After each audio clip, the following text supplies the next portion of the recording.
تک. تو آپ کی گفتگو سے یہ ہمیں جیسے وہ ایک مذہب کا حصہ ہے اور یہ جو سوشو اکنامک سسٹم ہے یہ ایک دین کا حصہ ہے. تو آپ یہ ہمیں بتائیں گے کہ مذہب اور دین میں حقیقت میں فرق کیا ہے؟ مذہب کا جو تصور، ایک تو پہلے بات یہ نوٹ کر دیجئے کہ یہ لفظ جو ہے نہ قرآن میں آیا ہے. کون سا مذہب؟ مذہب نہ کہیں حدیث میں میرے علم کی حد تک آیا ہے، اور ہماری تاریخ میں بھی استعمال ہوتا تھا تو فقہی مذہب، مذہب حنفی، مذہب مالکی، مذہب شافعی، اسلام کے لیے لفظ مذہب کبھی نہیں استعمال ہوتا تھا. یہ مذہب جو ہے در حقیقت ایلین اصطلاح ہے اسلام کے لیے، اور اس کے بارے میں جو تصور دنیا میں ہے وہ یہ ہے کہ مذہب صرف 3 چیزوں پر جو ہے وہ مشتمل ہوتا ہے. ایک کوئی عقیدہ، ایک خدا کو مانو، 100 کو مانو، کسی کو نہ مانو. ایک عبادت، کسی طریقے سے خدا کو پوجو، انسین خدا کی بندگی کرو، نماز پڑھو، یا پتھروں کو پوجو، کسی کو پوجو، سورج کو پوجو. اور کچھ جو ہے social customs and rituals and rights. بچہ پیدا ہوگا تو کیا کریں گے؟ بپتسمہ کریں گے یا عقیقہ کریں گے؟ کوئی مرے گا تو کیا کریں گے؟ اس کی لاش جلائیں گے یا اس کو دفنائیں گے؟ یہ 3 چیزیں، these go to make religion, مذہب. اور آج کی دنیا میں جو تصور ہے وہ یہ ہے کہ ان 3 چیزوں کا تعلق صرف انسان کی انفرادی زندگی سے ہے، اور اس میں ہر انسان آزاد ہے، کوئی کسی پر اعتراض نہیں کر سکتا. البتہ دین کہتے ہیں نظام کو، اور نظام اجتماع جو ہے اس کے 3 گوشے پھر بن جاتے ہیں بڑے: سیاسی، معاشی، سماجی. تو جو دین ہے اس میں مذہب بھی شامل ہے. اسلام جو ہے، اگرچہ اس کے لیے لفظ صرف دین کا استعمال ہوا قرآن مجید میں، ان الدین عند اللہ الاسلام ومن یبتغی غیر الاسلام دینا فلن یقبل منہ، دین اللہ کہا گیا. اذا جاء نصر اللہ والفتح ورأیت الناس يدخلون فی دین اللہ افواجا، یہ اللہ کا نظام، اس میں داخل ہو رہے ہیں. اسی طریقے سورہ یوسف میں دین الملک ما کان لیاخذ اخاہ فی دین الملک.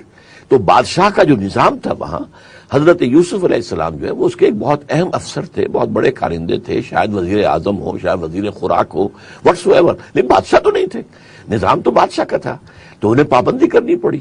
اور وہ اپنے بھائی کو روکنا چاہتے تو اللہ تعالیٰ نے انہیں وہ ہیلا سکھایا کہ ذالک کدنا لیوسف، اور یوسف کے لیے ہم نے اس طریقے سے ایک چال بنا دی، اور اللہ نے اپنے ذمہ لے لیا کہ یوسف نے نہیں کیا، ہم نے کیا.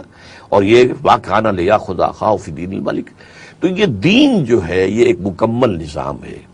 اسلام ایک مکمل دین ہے، اس میں مذہب بھی ہے اور معاشی، سیاسی، سماجی نظام بھی ہے. اور اسی معاشی، سماجی اور سیاسی نظام کے تحت قوانین ہیں. قانون جو ہے کرمنل لا بھی ہے، سول لا بھی ہے، قانون شہادت بھی ہے، یہ سارے کے سارے، قانون وراثت بھی ہے. یہ جو سود حرام ہے، جوا حرام ہے، شراب حرام ہے، یہ ساری چیزیں جو ہیں. اور معاشرے کے اندر یہ کہ یہ ایک مخلوط معاشرہ نہ ہو، ملا جلا نہ ہو، بلکہ یہ کہ ایک سیگریگیٹڈ سوسائٹی ہو. اور ظاہر بات ہے کہ پردے کی جو ہے حفاظت عورت کو مہیا کی جائے. یہ ساری چیزیں ایک نظام بنتا ہے اس سے. تو اسلام مجموعہ ہے ان تمام چیزوں کا. ہوا یہ ہے اصل میں کہ خلافت راشدہ تک، حضور کے 10 سال جو ہیں مدینے کے، اور پھر خلافت راشدہ کے 30 سال، اس وقت تک تو اسلام مکمل دین کی حیثیت سے قائم رہا. جیسے خلافت ختم ہوئی، خلافت راشدہ، اب ملوکیت آ گئی.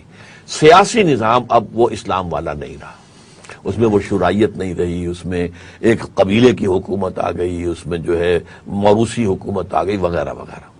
اب بہرحال اس کے خلاف کچھ بغاوتیں تو ہوئیں، لیکن سب کچھ چل دی گئی. لہذا لوگوں نے سمجھا اب ہمیں اسی چھت کے نیچے رہنا ہے.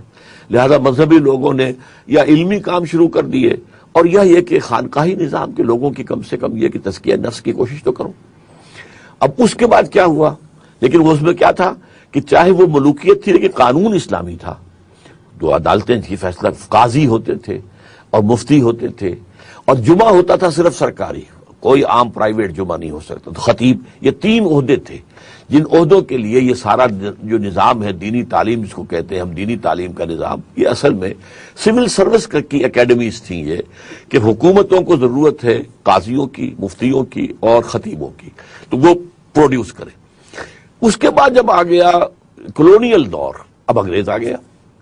اب کرمنل لا تو اس کا ہے، سول لا تو اس کا ہے. لہٰذا اب وہ قاضی اور وہ مفتی حضرات کی بھی اہمیت کم ہو گئی. البتہ انہوں نے یہ مذہبی آزادی دے دی، نماز پڑھو ہم نہیں روکتے. تو نماز کے مسائل مفتی صاحب سے پوچھ لو جا کے، طہارت کے پاکیزگی کے مسائل، روزہ ٹوٹ گیا یا نہیں ٹوٹ گیا ہے. اور انگریز نے کم سے کم یہ بھی رکھا کہ جو آئلی قوانین تھی ان میں ہمیں آزادی دیے رکھی، وہ تم اپنے مفتیوں کے حوالے رکھو، جو چاہو جس طرح چاہو کرو، فیملی لاز میں ہم دخل نہیں دیں گے. اسی طرح وراثت کے قانون میں اس نے یہ کیا کہ آپ چاہیں تو شریعت کے مطابق ہم فیصلہ دے دیں گے اور چاہیں تو رواج کے مطابق دے دیں گے، چاہیں تو ہمارے انگلش لا کے تحت لے لیجئے، اٹس آپشن فار یو. لیکن یہ کہ اس کے بعد ظاہر بات ہے کہ دائرہ سکڑ گیا. وہ جو دین کا دائرہ تھا، پورا نظام زندگی، وہ تو خلافت راشدہ کے بعد ہی ایک منزل تو ختم ہو گئی. دوسری منزل جو تھی وہ سارا کا سارا جو ہے وہ کولونیل دور میں کہیں 200 برس انگریز یہاں پر رہا. تو اس کا نتیجہ کیا ہوا ہے کہ کنڈیشننگ ہو گئی ہے عوام کے ذہنوں کی، اور اس کو علماء نے بھی قبول کر لیا ہے، ریکنسائل کر لیا ہے کہ بس اسلام نام اسی نماز روزے کا ہے، یہ عبادت ہے، پرسنل ہے، یہ ہے. یہاں تک کہ ایک بہت بڑی تحریک چل رہی ہے کہ جو اسی تصور پر مبنی ہے، نظام کی وہ بات ہی نہیں کرتی. ہاں وہ تقویٰ کی بات اس معنی میں عبادات کے اندر جو ہے وہ زیادہ ذوق و شوق ہو جائے، اتباع سنت کا ذوق و شوق زیادہ ہو جائے، یہ یقیناً ہوتا ہے، وہ کرتے ہیں، لیکن نظام کی بات ہی نہیں ہے. اس اعتبار سے یہ ایک بڑا اہم کارنامہ تھا جس کا سب سے پہلے سہرا بنتا ہے علامہ اقبال کے ماتھے پر کہ انہوں نے دین اور مذہب کی یہ دوئی تھی اسے ختم کیا ہے. دین کا لفظ جدا ہو دی سیاست سے تو رہ جاتی ہے چنگیزی. یہ تو دین جو ہے یہ تو در حقیقت ہے ان سب کے اوپر ایک اوور آل ایک سٹرکچر ہے، یہ صرف مذہب نہیں ہے. اور یہ جو کہا کہ ملا کو جو ہے ہند میں سجدے کی اجازت، ناداں یہ سمجھتا ہے کہ اسلام ہے آزاد. اسلام کہاں آزاد ہے؟ اسلام کے سارے باقی قوانین تو بند پڑے ہوئے ہیں اور ساری شریعت جو ہے وہ بند پڑی ہوئی ہے. تو اب یہ چیزیں لوگوں کے ذہنوں میں راسخ ہو چکی ہیں. اسی کو کہا ہے رینڈ کارپوریشن والوں نے کہ ٹریڈیشنلسٹ مسلمان جو ہے اس وقت وہ اصل میں اس نظام تعلیم کو بھی ابھی سینے سے لگائے بیٹھا ہے جو مسلم حکومتوں کی سول سروس کے لیے لوگوں کو قاضی اور مفتی اور خطیب مہیا کرنے کا ذریعہ تھا، اسی کو سینے سے لگا رکھا ہے. ان کے اندر جو ہے اپنے آبا کے نقش قدم پر چلنا، ان کی تقلید کرنا وہ اپنا لازم سمجھتے، حالانکہ وہ نظام تعلیم اس وقت کے دور کی جو ہے اس دور کے تقاضوں کو پورا نہیں کرتا. اسی طریقے سے وہ مذہب کا کانسیپٹ ہے عوام کے اندر. پھر اس مذہب کے کانسیپٹ میں بھی جو اور ڈی جنریشن آئی ہے وہ اور ہے کہ اب یہ اس میں جو ہے وہ مشرکانہ اوہام بھی ہے، عوام کی سطح پر جو کچھ ہو رہا ہے وہ ہمیں معلوم ہے، اس میں وہ شرک ہے اور نہ معلوم کیا کچھ ہے. اللہ تعالیٰ ہی اس دلدل سے ہمیں نکالے، آسان کام نہیں ہے. تو اس وقت